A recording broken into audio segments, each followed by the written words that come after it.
अस्सलाम वालेकुम नाजरीन, मैं हूं एंकर पर्सन नाइला और आप देख रहे हैं city one news. Jamalpur Syed Khizar Abbas Gilani से हमने हमेशा अमन और मोहब्बत की सियासत की है, अवाम की खिदमत की है। पीरजादा ग्रुप अवाम दोस्त पॉलिसियों के 22 हल्का में मजबूत तरीन ग्रुप है।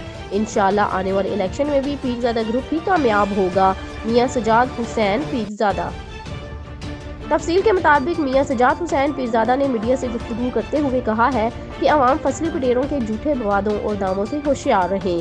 अवाम ने पहले भी पैसों के बलबूते पर इलेक्शन लड़ने वालों को मुस्तरद कर दिया था।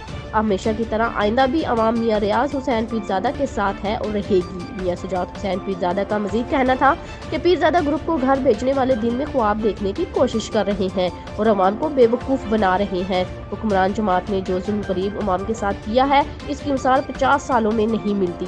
आज हर घर से हुक्मरान जमात के लिए मनफी सदा बुलंद हो रही है। अवाम खुदकुशियों पर मजबूर हो गए हैं। हुकूमत अवाम को रिलीफ देने में मुकम्मल नाकाम हो चुकी है। पीरजादा ग्रुप हल्का NA 171 में अवाम के दिलों की धड़कन है।